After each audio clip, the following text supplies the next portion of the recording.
وديما تقول لك ليش زوجك ما ظهر في الإعلام، وهل هو استعر منك؟ او ماي جاد يلا. شوفوا حبايبي، زوجي لأنه فعلا إنسان في آي بي وحد مهم، صعب يكون شيال شنطة، يعني صعب بيطلع معي، عيب. يعني أنا مرته، هو مو زوج الست. وبعدين بشرفكم ترضون إني أنا أطلع هو مين وأكاونته وهو معروف جدا؟ ها؟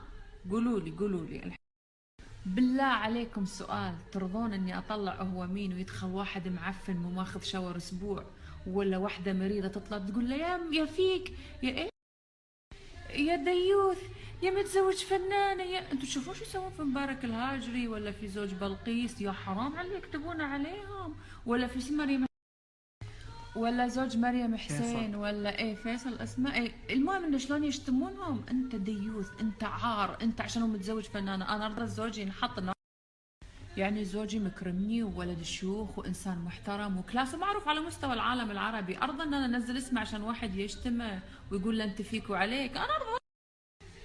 واوكي انا انفصلت، بس انا وياه على اتفاق، وممكن نرد على فكره، ها، بس حتى لو ردينا او حتى لو تزوجت حد ثاني عمري ما راح اقول منه. يعني من هالناحيه اطمنوا، ونيفر في يوم من الايام اقول منه، لان انا في مجتمع متخلف يعني يهين الرجل اللي ياخذ فنانه، فانا عرضه. وبعدين الفنانه لما ترتبط بشيخ ولا رجل اعمال ولا امير ولا حد مهم، مستحيل يطلع معاها في البابليك ولا في التلفزيونات اللي راكض وراها في الحفلات يشيل شنطه. لان انا اول مره اشوف رجل اعمال 24 ساعه يراكض وراك في الحفلات ويراكض وراك في التصوير ويراكض وراك في هذا، وين اعماله؟ وين شغله؟ وين المفروض يشتغل ويدخل؟ مو المفروض انه هو رجل اعمال ويدخل ملايين ومليارات وشيخ؟ وين قاعد 24 ساعه يراكض وراكم؟ حتى حتى في لبنان في كذا في كل مكان، عيب كذا. واذيتوا البنات، صار البنات يا حرام اي بنت حتى لو 15 سنه كل طموحها انها نفس الفنانه الفلانيه تتزوج رجل اعمال، ويا بنات والله تهدوا بس.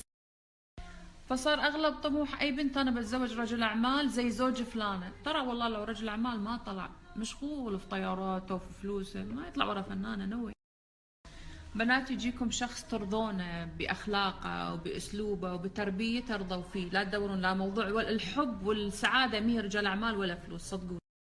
وانا والله العلي العظيم ما اقصد حد في عينه بهالكلام اللي قلته، بس اقصد الجميع ان ترى العالم تعرف الحقيقه، يعني عادي خلكم طبيعيين. عادي طلعي افتخري في رجلك وقولي انه انسان عادي، ان نصرف عليه، انه ما عنده يعني اذا كبرتوهم تدفعون الثمن ترى والله بعدين.